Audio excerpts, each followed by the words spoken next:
Assalamualaikum warahmatullahi wabarakatuh. Saya Dr. Isa Akbar Brawijaya. Salam sehat, bahagia, dan panjang umur. Pada episode kali ini, saya akan membahas apapun tentang sunat atau biasanya khitan ya. Oke, dan di situ nanti akan dilakukan pada laki-laki. Dikabarkan di luar ada yang dilakukan pada perempuan, tetapi disunahkannya pada laki-laki. Ingat, disunahkannya hanya pada laki-laki. Bahkan WHO tidak menyarankan dilaksanakan pada perempuan. Nanti akan kita bahas lain waktu ya. Oke. Di sini saya akan membahas apa keuntungan dari sunat atau khitan. Kapan waktu terbaik yang dilakukan, dan yang ketiga adalah bagaimana secara unsur sunnahnya dan unsur kesehatannya.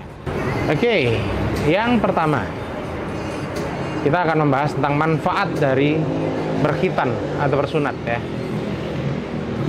Ya, yang pertama adalah itu adalah menjaga kebersihan.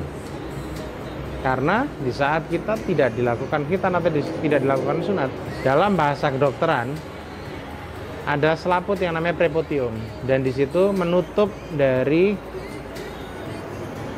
pucuk atau ujung dari penis, ya. Dan di situ sering terjadi kotoran itu nyelip di situ, dan akhirnya bisa berbau busuk, bahkan terjadi perlengketan atau yang bisa disebut dengan phimosis, ya. Dan itu sering pada anak laki-laki, anak khususnya, akan mengakibatkan infeksi saluran kencing. Nah, akan sangat disarankan itu dibersihkan atau dipotong dan nanti dilakukan khitan. Umur berapa yang terbaik untuk dilakukan khitan? Yang akan kami katakan adalah semakin cepat itu dilakukan, itu akan semakin baik. Biasanya pada masih bayi baru lahir sudah bisa dilaksanakan itu, dilakukan yang namanya khitan, dan itu juga meminimalisir stres pada anak-anak yang sering dilakukan khitan pada usia-usia SD. Di situ sering kesakitan, pengen main lari-lari, akhirnya terjadi infeksi. Nah, jika dilakukannya di saat bayi atau baru lahir, atau 1 minggu setelah melahirkan, atau 2 minggu setelah melahirkan, itu akan mengurangi tingkat stres tersebut. Karena bayi memang belum terlalu bergerak, dan nanti biasanya tingkat stresnya terjadi pada orang tuanya. Bagaimana itu anak itu merasakan sakit, nyeri?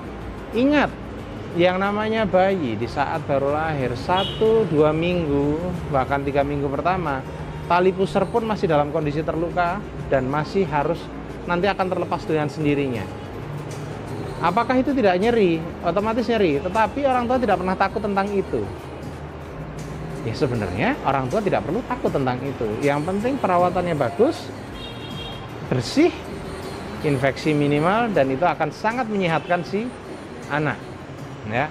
Nah, bagi teman-teman yang sudah terlanjur dewasa, atau pada kasusnya teman-teman yang mu'alaf biasanya ya, sudah umur tua baru dilakukan sirkumsisi atau khitan ya, semakin cepat dilaksanakan semakin baik ya. Jadinya jika tidak dilaksanakan bisa mengakibatkan penyakit, sehingga segera laksanakan sekalipun itu terlambat di usia yang sudah berumur ya.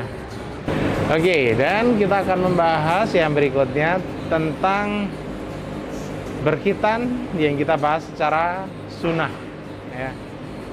Nah, kita paham dari beberapa mazhab yang ada di Muslim, yaitu ada 4 mazhab, dan kita tidak usah terlalu membahas begitu banyak mazhab karena yang umumnya di Indonesia itu paling banyak adalah mazhab Syafi'i ya. Nah, di mana mazhab Syafi'i itu menganjurkan, bahkan ada yang beberapa mewajibkan untuk dilaksanakan sunat tersebut atau dilaksanakan sirkumsisi khitan dalam bahasa umumnya. Karena apa? Ya, satu, secara unsur kesehatan. Yang kedua, melaksanakan sunnah yang pasti ya. Yang ketiga, itu adalah cara laki-laki menghargai perempuan, khususnya nanti di saat sudah menikah. Itu nanti ada pembahasan khusus ya, di luar nanti di saat sudah selesai Ramadan mungkin ya. Ikuti terus itu channelnya ya.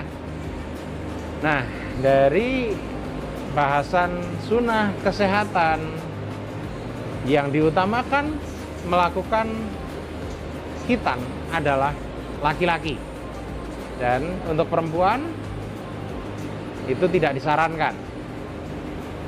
Sehingga bagi siapapun yang belum berkhitan, baik beragama muslim atau tidak, percayalah dengan dilakukan sunat atau khitan atau sirkumsisi dalam bahasa kedokteran, itu akan membuat kalian jauh lebih sehat ya. Jadi jangan takut untuk melaksanakan. Oke. Dan saya Dr. Isa Akbar Brawijaya, terima kasih. Sampai di sini episode kali ini yang membahas tentang khitan. Dan saya Dr. Isa Akbar Brawijaya, salam sehat, bahagia, dan panjang umur. Wassalamualaikum warahmatullahi wabarakatuh.